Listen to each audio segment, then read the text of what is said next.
Pitt-Savan MP defends the Citizenship by Investment program at Point Michel Town Hall.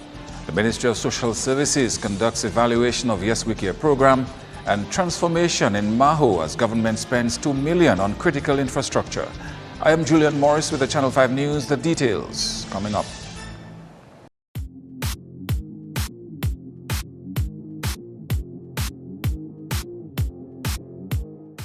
First up, government's plan to hold a series of town hall meetings across the country on the Citizenship by Investment program brings into sharp focus why that program is so critical to Dominica's development. The Prime Minister has challenged the critics who say he has mismanaged the program and it lacks transparency. In his 2016-2017 national budget, the Minister for Finance explained that without the CBIP money, government would have no choice but to increase taxes or contract loans. In that budget, which contained no new taxes, Mr. Skerritt said CBIP funds form the centerpiece of development programs due to dwindling development financing and greater challenges accessing available financing. The Prime Minister said financing government's contribution to the capital budget through the CBIP was deliberate, as it was government's intention to increasingly use CBIP funds mainly for investment purposes. He said it was also his intention to minimize the burden on taxpayers and limit incurring additional debt. The Geothermal Development Project, the Canefield to Melville Hall project, and post-Erica rehabilitation works, including rehabilitation at Douglas Charles Airport, are all funded under the CBIP. The importance of CBIP funds to a settlement in Bellevue-Chopin for Pitt-Savan residents was among issues raised at a town hall meeting in Point Michel on Wednesday. They can talk their nonsense, but the success, the continuation and the completion and success of the rehabilitation of Pitt-Savan depends on the continuation of the CBI program. Because where else is the government of Dominica going to get $100 million to relocate Pitt-Savan people? $100 million. And it's talking about homes and properties are going to be given to them free of charge. Okay, they don't have to pay anything for them. Okay, so when they, so I've warned them, I've given them a stern warning at the Bellevue Town Hall meeting here, and Honorable Pinard, I still call him Honorable, still an Honorable man, sir. At the meeting, I would have told that to them that when they're joining forces, the opposition talking nonsense on social media or wherever, that they need to understand that for Pitt-Savan to be relocated, we need the CBI to continue, because Dr. Mal didn't talk about it in the Rosin Paul. The resettlement of Pitt-Savan is being done on the CBI program. Okay? In other lead stories, over $2 million is currently being spent on infrastructural development in one of Dominica's largest constituencies. Parliamentary representative for the Maho constituency, Reuben Blackmore, continued to tour the ongoing projects on Wednesday. Contractors from the area are undertaking development works that should make it easier for residents to access their property. He said this is part of government's plan to rehabilitate community roads around the island. In Warner, a 240-feet road is expected to be completed soon, followed by the construction of wheel tracks and drains. The project's workforce is expected to increase from 6 to 12. But that piece we are supposed to do is 240 feet we're supposed to do there. So far we did about 200 feet. And then we're going down there with some wheel tracks again. And then the other side with some wheel tracks also too. 420 feet of road in the Formage area of Massac is being developed, while work is also ongoing on the Warner Link Road. Canefield East is not left out. As part of that package, we have already gotten approval for the rehabilitation of some major roads in Canefield. That most of the money I spoke about that will be spent in the first phase of a comprehensive rehabilitation of our community roads in the constituency will be spent in Canefield. We have 3 segments to be addressed in Canefield East, and there's an important piece of road to be done from the Old Mill Cultural Center, that is the RBC housing scheme, where we shall be spending $352,000 to properly do that road with drainage and proper carriageway. That money has already been approved. And of course, as I speak, we're going for the procurement process where we're not the contractual arrangement that has been made. Of course, it has to go through a procurement process. Climate change mitigation work is taking place in Jimmet through the construction of more than 1,000 feet of storm drains. There are plans to build a retaining wall near the Petrocarib bulk storage facility. In other news now, the Ministry of Social Services and Gender Affairs is in the process of evaluating the Yes We Care program with a view to addressing gaps identified and ultimately improving the quality of life of senior citizens. The Minister for Social Services made the disclosure as she addressed a stakeholders consultation by the Council on Aging on Thursday. That consultation is a follow-up to a Caribbean Conference on Aging held here in November 2015, which focused on elder abuse and the rights of older people. I realized that in the Yes We Care program, to take care of older persons, you have to be trained, because there's a way of lifting them up. The way you touch them and do other things to them, it's very special, because their bones are fragile at that time. They can fall easily and hurt their hips, hip replacement. We have a lot of people, even old and young people, with their knee replacement. And so I think training before anybody can go into the program of taking care of older persons, I think this should be a very critical component. The Ministry of Social Services will also be working closely with the Ministry of Health on a health policy for older persons, which will address non-communicable diseases. The minister raised another troubling issue affecting senior citizens.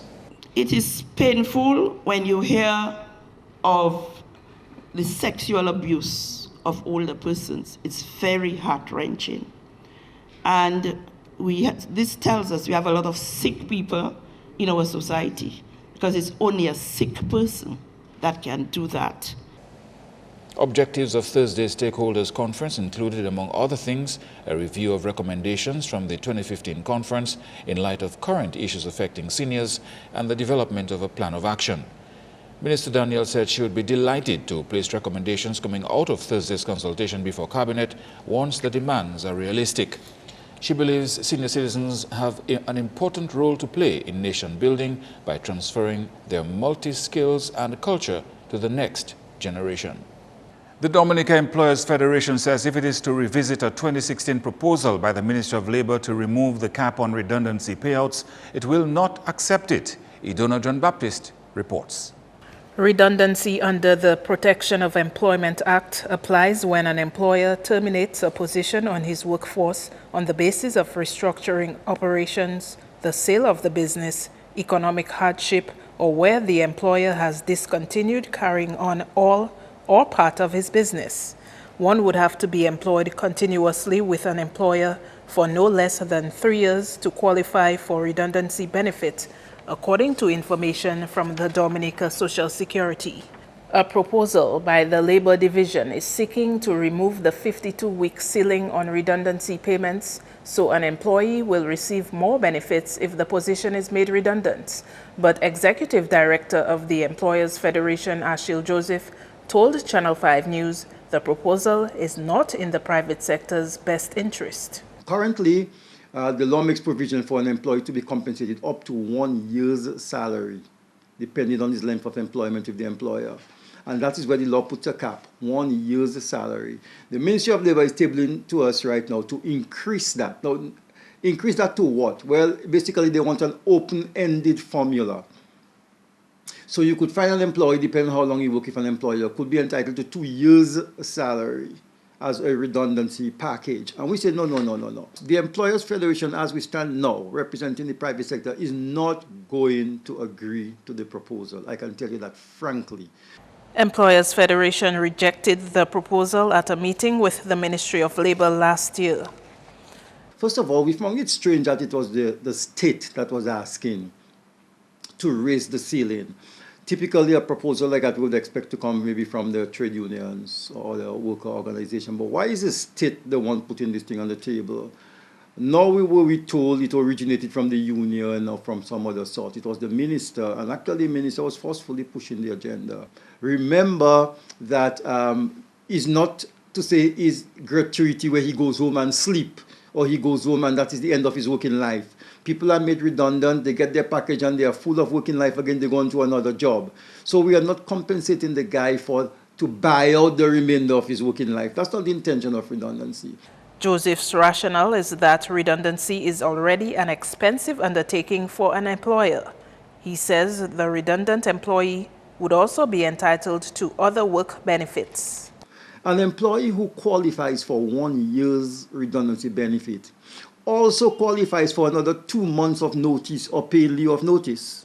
Plus, you have to pay him his salary up to the time he worked. And any outstanding vacation he has to be paid. But most times for redundancy, the employer pays in lieu.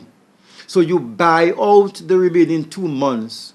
In buying that out, you got to buy out all the benefits that he would have been entitled to during those 2 months, you know. So if I'm paying you your redundancy package, plus your salary for the month, plus your vacation, plus I'm paying you 2 months salary in lieu of notice, I also have to pay you whatever benefits you would have gotten had you stayed in employment for those 2 months. In related news, the Minister for Labour, Reuben Blackmore, says they would have to return to the discussion table with the relevant authorities to review the proposal. Blackmore says further dialogue will be required on the proposal submitted by the Labour Commissioner to remove the cap on redundancy payouts. This matter has to be, again, brought to the attention of all the relevant parties. And of course, in due course, I'm going to be very happy to speak to the issue again. Well, as I said to you, that I have met with all the parties. There seemed to be some consensus based on the meeting that we had with all the parties. And of course, we are also looking at doing what you call a comparative analysis. We're looking at as to what obtains in similar economies with a view to come into some kind of conclusion and to bring closer to this matter which is long outstanding and has to be addressed. You are watching Channel 5 News. Coming up, another effort towards getting rid of corporal punishment.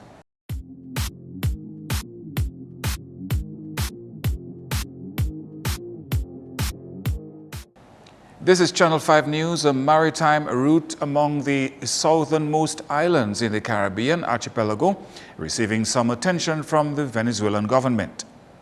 Venezuela is seeking to develop a maritime route among those countries. Venezuela's ambassador to Dominica says discussions were held with Dominica's Prime Minister recently on charting the way forward.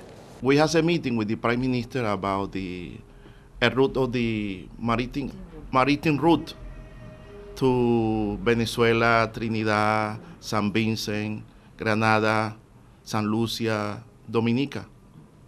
That is a good project that I believe that soon we can open that maritime route. Pirella believes trade needs to be easier among these countries, especially for those who are part of ALBA. You know, Venezuela brings a zinc for market, Dominica same for Venezuela, and all the island, the ALBA country. Because I see that I go to the market here, but we don't see product of Venezuela. We see maybe product of Colombia or Spain, but we have to bring. In Venezuela, we can have a product of Dominica, maybe the mineral, stone, the sand. I think that Dominica and Venezuela has a good relation, but they have to do something for that, increase that relation in product, in exchange. Despite the intention to see such a project get underway soon, the ambassador admits there are still obstacles which slow down progress. I believe that the high price or the high tax, sometimes there is a problem. And another thing is I don't want to speak about that, but the big country as United States, England, but I don't want to talk about that. And Director of the NTRC expects child online protection to be strengthened since local mobile operators form part of an alliance committed to making the internet a safer place for children. Head of the National Telecommunications Regulatory Commission, Craig Nesty, says while some level of solution exists to remove pornographic material of a child on the internet, the legislative framework is also necessary. Nesty was speaking in the context of child online protection on the occasion of World Consumer Rights Day. The service providers and the large content providers like Google, Yahoo, Microsoft, they all joined something called the GSMA. There's a coalition that they joined that they ensured that if there is, in the event that there is some sort of illicit material going around or with respect to children, once they're notified, they will take action to pull it down, right? And our local companies like Digicel and Flow have also joined into that consortium as well. Nesty says the guidelines for child online protection were adopted over 5 years ago, and the public has to be informed about the options available to them when faced with such situations. It will just require you to communicate to them that this material is floating around, and they'll either digitally hash it or create a hashtag of that image or video where they could search out that video throughout the internet like a needle in a haystack and pluck it out of the internet so that your protection will be ensured. He says seeking redress through prosecution of these related internet crimes has to be considered. To some extent, you can remove the picture. Where the legal framework becomes important is in order to prosecute the people who have actually committed that act, right? And we have implemented some cybersecurity laws recently, but we still have a ways to go. Enforcement is an issue and prosecuting the individuals is an issue. And just as you mentioned that, there's also opportunities for our police officers to be trained in cybersecurity and cybersecurity threat prevention. There are free online courses that the police have access to that we should now put measures in place to take advantage of those opportunities. An organization advocating for a safe environment for children is taking steps to reduce corporal punishment in schools and eventually removing it from the law books of the country. The East Dominica Children's Federation is appealing to parents and teachers to use alternative forms of discipline. One of the things we advocate for is to end corporal punishment in our schools. While Dominica has signed on to the Convention of the Rights of the Child, we still have corporal punishment in the Education Act. And one of the things that we're trying to do is educate or empower teachers and parents to use alternatives to discipline instead of beating. So we talk about conscious discipline and other things. Joseph says talks are underway with the authorities to remove corporal punishment from the law books. Our organization is part of the NGO coalition, and this is one of the agendas that we have to speak with the authorities to see how we can eliminate corporal punishment from the Education Act. The Federation is also campaigning for better treatment of children through a Rights Through Ethical Behavior workshop being conducted in schools where the Child Assault Prevention Program already exists. Nearly all the schools in Dominica participate in child-friendly school initiative, and in the child-friendly school setting, the children should be empowered to take not control their schools, but to be part of what happens in their school, in the everyday life, in the everyday running of their school. And we want teachers to give them that opportunity. So we'll tell them the rules of the classroom, let the children be part of it, the color of the classroom, give them a say to choose what color that they want. That's news. Your sports highlights next with Kenny Williams.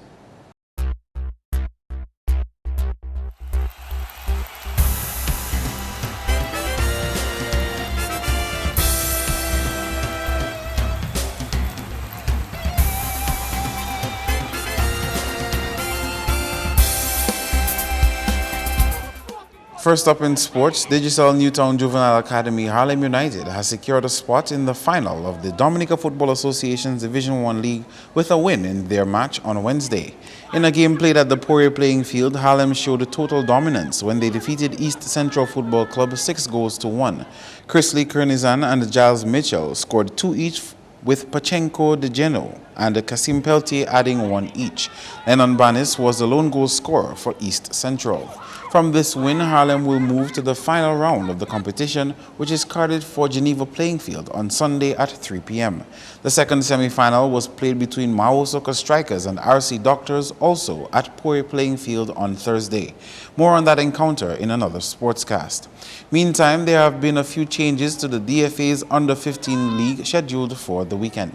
On Friday, Central Young Ballers will take on Western Youngsters at 2 p.m. in the first match of a doubleheader, while at 4 p.m. it will be South Stars United versus East Jaguars. On Sunday, Central Overcomers will battle North Strikers at 1 p.m. All matches will be played at the Stock Farm Complex. Sports continues with this item where Head of Cycling Affairs here says the regional president for the sport is hoping to develop women and youth cycling.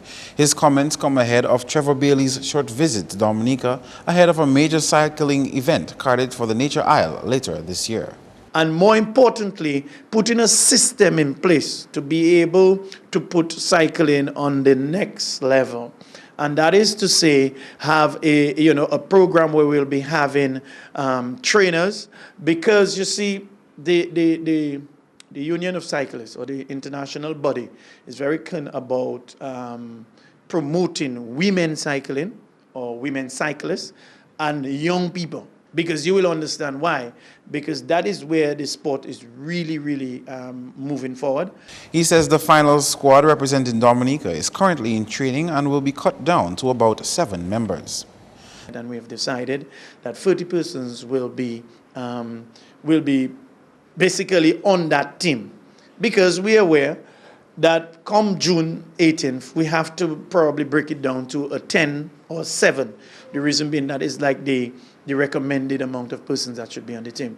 Why we inviting all those persons? Because we believe everybody need a chance, and we want to know that when the coaches and so forth start doing what they have to do, it will go through almost an elimination process. The OECS cycling race is carded for June 18. On to international cricket, where India took down 4 crucial wickets in Australia's batting lineup on day 1 of the 3rd test on Thursday. Batting first, Australia reached 299 for 4 in 90 overs. Stephen Smith scored an unbeaten 117 and Glenn Maxwell 82 not out. Umesh Yadav picked up 2 for 63 with single wickets from R. Ashwin and Ravindra Jadeja. Meantime, South Africa trailed by 244 runs with 8 wickets remaining in the first innings on Thursday. New Zealand was sent into bat and made 268 all-out in 79.3 overs. Henry Nichols added 118 for the Zealanders. Jean-Paul Domini picked up 4 for 47. In reply, South Africa reached 24 for 2 in 7 overs at the end of day 1. Next up, track and field athletes will get another chance to make the Dominican squad for the upcoming Carifta Games at Sunday's National Junior Championships. The official categories for this event will be the under 18 and under 20 boys and girls. But because of development purposes for our junior athletes, we will have the inclusion of the under 13 and under 15 categories, as well as open men and women. The competition will be guided by the IAAF rules and will provide an avenue for our junior and youth athletes to compete to meet the minimum standards for this year's 2017 Carifta Games to be held in Curacao. Sunday's event is carded for Windsor Park Sports Stadium at 9:30 a.m. Meantime, the athletics meet will feature some of Dominica's finest talent in the sport. At the National Junior Championship, we will see performances from our top performing athletes. Michelle Davis, 200 and 100, meter specialist for the senior men, Shani Angol and Keon Burton, javelin record holders, national record holders in the javelin. We have Josh Truse, top thrower, discus and shot put, the Nelson Mahote, national record holder in the 100 and 200 meters for the under 18 boys category. We have senior athlete Derek Seja, 400 meter specialist, and there will be others. So we are urging the public to come out and support our athletes as we provide an avenue so that they can showcase their skills and perform at the highest level. Finally, the Sports Division Secondary Schools Under 14 semi-finals will be underway at the Dominica Grammar School and Isaiah Thomas Secondary Grounds. At DGS Hardcourt, Portsmouth Secondary will come up against Castlebrew Secondary at 3:30, while over at ITSS Northeast Comprehensive will take on the home team. That match is carded for 3 p.m. The winners from both games will meet up in the finals carded for Tuesday. That's all the sporting highlights for now. I am Kenny Williams. Join us next time.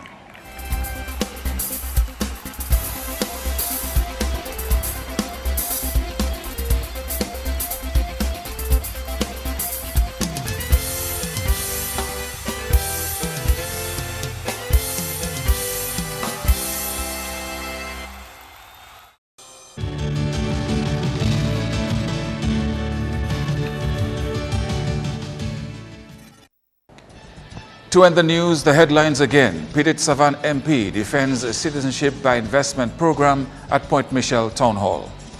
Ministry of Social Services conducts evaluation of the Yes We Care program, and transformation in Maho as government spends $2 million on critical infrastructure. Feel free to contact us at news@marpin2k4.com. You can access the news on our YouTube channel. On behalf of the entire production team, I am Julian Morris. To our viewers around the world, thank you for watching.